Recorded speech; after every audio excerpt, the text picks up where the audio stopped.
There comes the champion, entering the ring for his 37th professional fight. 9-0 so far in heavyweight championship fights. A victory tonight would tie him with Joe Frazier for 5th on the all-time list in that category.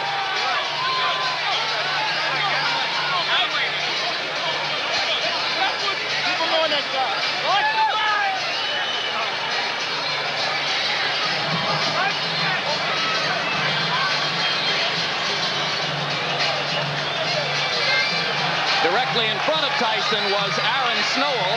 He's now stepped ahead of a security guard. Jay Bright is the man just behind Tyson's shoulders now as he prepares to step up into the ring, whipping the ripped towel off over his head.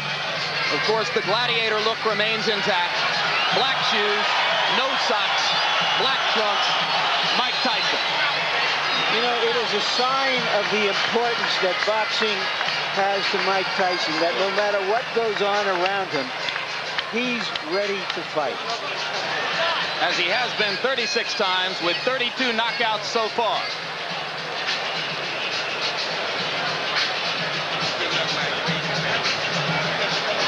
Quickly now, and focusing on the beginnings of Carl Williams' strategy, which has to be the left jab, Ray Leonard's tip of the night. Well, the left jab speaks for itself. That's the key punch for Carl Williams, to keep that left jab in Tyson's face, keep him off balance, but most importantly, snap it and not bring it down too fast, because what's going to happen, Tyson should counter that left jab.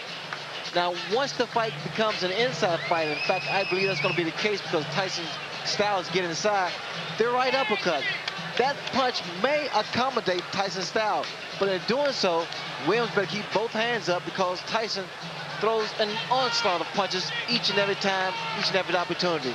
Now, Jim, this is my favorite combination. I call it the Tyson combo. It's a right hand to the liver section, then to the chin. And most of the times, if Tyson catches his opponents with this particular punch, it's over. Here we see him, a good shot of it, right up to the chin. If Williams get against the corner or the ropes, look for this particular combination to take place. With taller opponents, Tyson has a tendency to lunge in because of the height and reach advantage. But here, he may find the same thing with the taller Williams. Tail of the tape, and you can see the big disparity in reach. Carl Williams with a 14-inch advantage there at 219.25 for Tyson and 218 for Williams. Both fighters appear to be in superb physical condition. Rules for the bout, combination, and before we look at rules, we'll look at the punch stat computations. Larry Merchant. And here is our statistical profile of the activity of the fighters, which show in the fights that we examined remarkable similarities in the number of punches thrown and landed per round by Tyson Williams. But of course, there are different kinds of punches. Tyson throws the heavier stuff. Williams throws a majority of jabs. And you see the 28 jabs per round Williams threw against Holmes. That is when he looked most effective. Rules for the fight, a combination of WBA and New Jersey rules. Most significant, the 3 knockdown rule. Rarely in effect for championship fights, is in effect tonight. It victimized Carl Williams in his fight against Mike Weaver. Now we go to the ring announcer, Michael Buffer, for pre-fight introduction.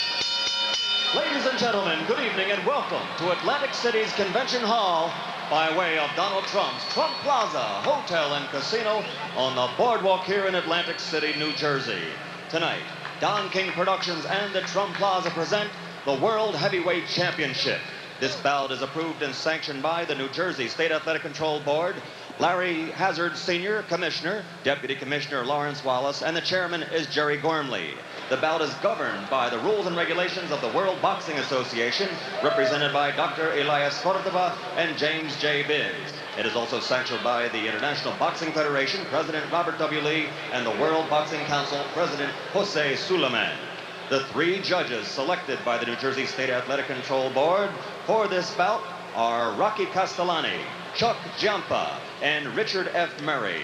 Chief physician at ringside, Dr. Frank B. Doggett. Also in attendance, Dr. Eric Wormser and Dr. Charles Wilson. The timekeeper for the bout is Roosevelt Gilbert, and counting for the knockdown seconds, Steve Smoger. And now, before we get started, I would like to introduce the gentleman in the ring at this time, a man who's responsible for bringing over 20 championship bouts to Atlantic City over the last 2 years. In addition to being the world's most famous entrepreneur, he is a best-selling author and our host this evening, Mr. Donald Trump.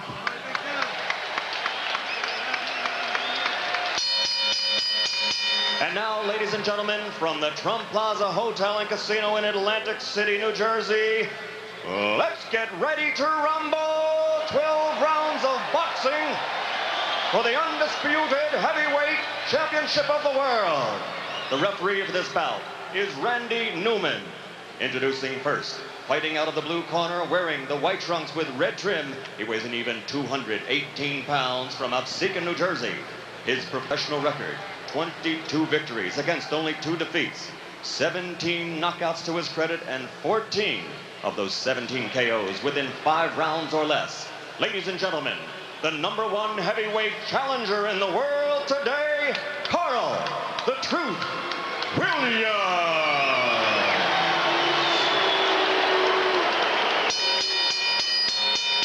And his opponent, fighting out of the red corner, wearing the solid black trunks and weighing in at 219 1/4 pounds from Catskill, New York. His professional record is unblemished with 36 consecutive victories, 32 knockouts, 28 KOs in 5 rounds or less, and 16 in the first round alone. Ladies and gentlemen, presenting the undisputed, the undefeated heavyweight champion of the world, Iron Mike Tyson.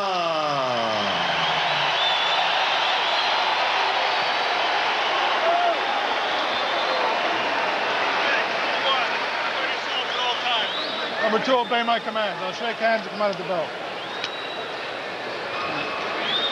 Keep in mind that Mike Williams has a tendency to get hit by left hooks. Carl Williams, excuse me. I can think of better tendencies that a fighter should have who's going out to face Mike Tyson. Indeed, Carl Williams has been floored 7 times in his career. Twice by James Quick Tillis, twice by Jesse Ferguson, 3 times by Mike Weaver, and in every instance, the decisive blow was a left hook.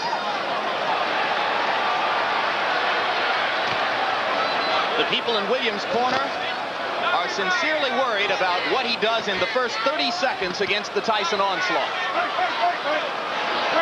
And it would appear that the strategy to begin with is to hold, and referee Randy Newman says, we're not going to start that way. This is somewhat of a reunion here because both men are just throwing punches. In fact, Williams here has selected to fight Tyson inside. He claimed the other day that if Tyson throws any unnecessary punches, illegal punches, he will accommodate him and throw the same punches back. Well, Frank Bruno felt the sting of Tyson's elbow several times, as other opponents have complained that they have felt it as well. Go his head. All right, over here, guys. Stop punching. Step back. Step back. Because Williams' left jab is so strong, that should help him as long as he keeps that right hand up and watch Tyson's left hook, Right, stop which is a punching. powerful When punch. he finishes, stop punching. That's it. Let him go.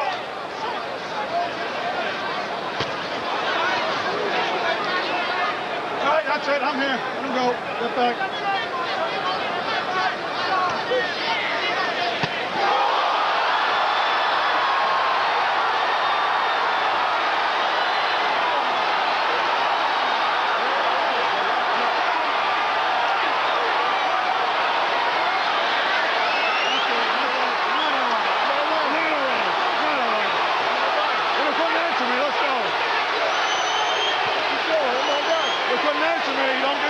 Unofficially, I've got this fight being 1 second longer than Tyson Spinks. 1:32 instead of 1:31. It was, as you started to point out again, Larry, a left hook. Williams was very unhappy at the end of that. Fight's over. You couldn't answer Randy me, Carl. Newman, the referee, asked him a question, obviously about how he felt or what his name was or where he was, and apparently he got the wrong answer because he stopped the fight immediately. I didn't see any reason to stop the fight. And I'm curious to see what that answer was, and I'm going into the ring to see if I can find out. Good luck, Larry. A minute 33, Larry. It was 2 seconds longer than the Spinks fight. The unofficial demarcation of the knockout comes at 1:33 of the first round. And you can see a disgusted Carl Williams who thinks that he should have been allowed to continue. And Ray, I've got to agree with Larry. It was a fairly peremptory stoppage. Well, the way I judge it, because he appeared to be okay, but then again, the referee is closer to the pitcher than we are. What was that question likely to be? Where are you? What day is this? And here we see the left hook that put Williams down. Williams had dropped that right hand, and I had indicated earlier that the jab will be the key, but in throwing the left jab, he must also keep that right hand up and power. There's that left hook. And you saw Mike pivot upward with both feet planted and turn the hips into the punch. This is where the power comes from. The reason people fear Mike Tyson, because he's one of the few, if not the only man, that can knock you out in the heavyweight division with one punch.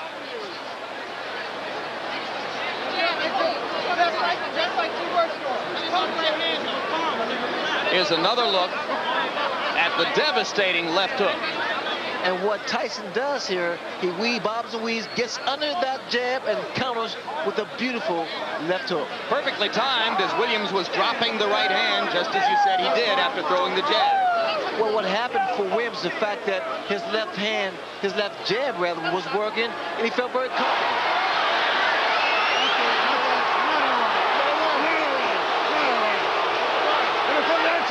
That was a look back at the conversation between Randy Newman and Carl Williams, which led to the stoppage.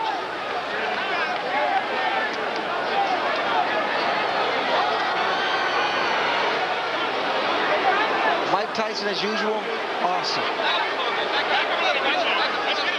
I'm reminded of a night in the Meadowlands in New Jersey when a referee stopped a bout between Mike Rossman and Victor Galindez. After a similar conversation, Rossman, the victim of the knockout, he chased the ref across the ring yelling, "What was the right answer?"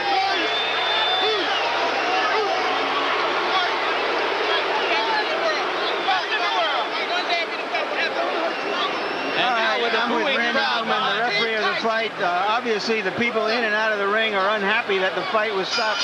Randy, why did you stop the fight? When he got up at 8, he was wobbly. He wasn't standing up. He was leaning against the ropes. I asked him a question, a very simple question. How do you feel? Not for the answer, but to see how he responded. His eyes were blank. His expression was blank. He had no answer. Is there any chance that he misunderstood what you wanted him to respond to? I don't think so. Let me tell you why. He's had a lot of professional fights and a lot of amateur fights. When a fighter is knocked down, and I had 38 fights, when a fighter is knocked down, the first thing he wants to prove when he gets up to the referee is that he's in good shape. Number one, he wasn't standing on his feet. He was leaning on the ropes. Number two, he couldn't answer me. And number three, his eyes were dead.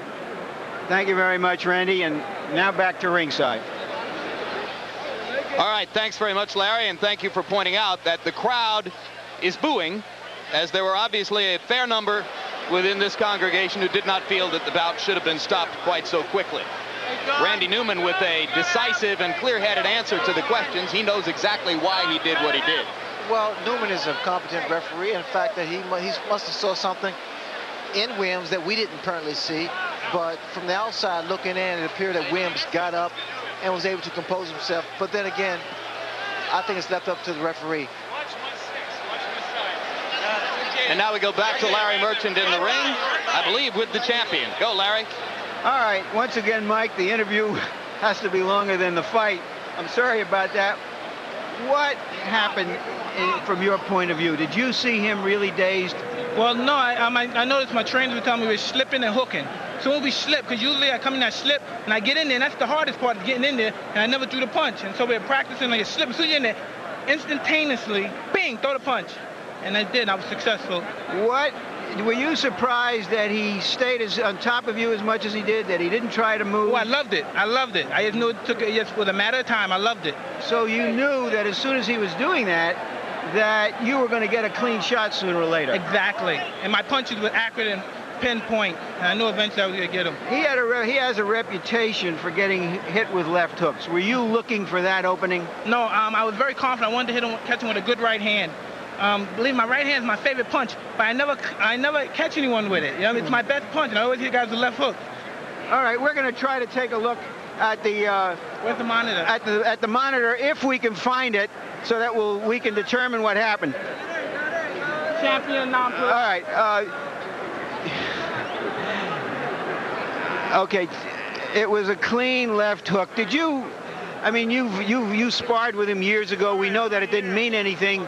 Were you surprised that he went so fast? Well, no, I knew if I catch someone clean, they'll go, regardless who they are. But you know what I mean? When the referee he hit him with a shot, it looked like he was able to get up, but I guess the referee called what he saw, because I didn't think he was hurt that bad, but I know I hit him with a clean shot. Speculate for me. How long would it have taken you to get him down a second time if the fight went on? Oh, no problem. I'd have been all over him. Maybe it's better that the referee did stop early. I would have been all over him. That's when I'm most dangerously, when I know I have someone hurt. For the record, Mike, I don't know if you know it, this fight went a couple of seconds longer than the Spinks fight. So far in this building, in the last 13 months, you've fought about 1 round and 2 fights. Well, it's good. I like coming in this building. I like being here. And Donald Trump, he don't play around. He pays that money up. And for this fight, Don told me if I knock him out, he'll pay me $100 grand. And I'm looking forward to that $100 grand. Who? Don is going to pay for you? Don King, yeah. $100 grand for a knockout. All right, we all want to be there when that happens. When is this going to happen? Right, in the post-press You conference. want to get to me? Oh, yes.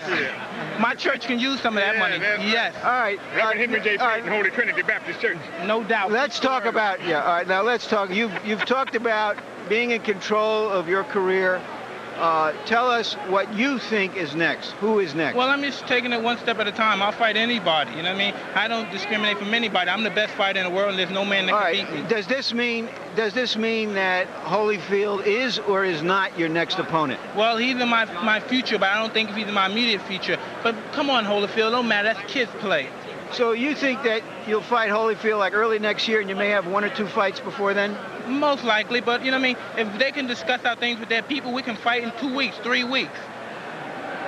He caught a quick knockout, I got a quick knockout. We both still need to work. We didn't get any work. All right. Jose Rebalta was one of the fighters being considered for your next opponent, and he had a dreadful outing in a preliminary tonight. Did that eliminate him? Well, it looks kind of dreary for him, but you never know. If he have a couple more fights and he cleans up his act, he's always a good prospect. What about Douglas, who looked a little better, if not great, in another preliminary? He's been mentioned as a possible opponent. I take all comers. I don't duck any man. Can we assume that Michael Dokes is one of the prospects? All comers. Come one, come all, because nobody can get close to me. They're not even close. I'm the best fighter in the world. There's been discussions that today people from Israel have been offering you money to come and fight there. You've been reluctant to go abroad. Do you think that as a world champion, as someone who says, I'm the best man on the planet, that you will start to fight abroad? Well, eventually we'll do that, you know what I mean? But like you said, I'm not in a hurry to leave my country. You know what I mean? I love my country. I'm not in a hurry to leave anywhere. But you know what I mean? If things are right, I'll fight anyone in any place. In their backyard. How would you describe right now? You've got a lot of things past you. You've always been able to focus on fighting no matter what the other stuff has gone on in your life. Are you as content as you can be now with the situation that you have? I want to fight, and destruct the world because I'm the best fighter in the world. Thank you very much, Larry. Thank you. Jim?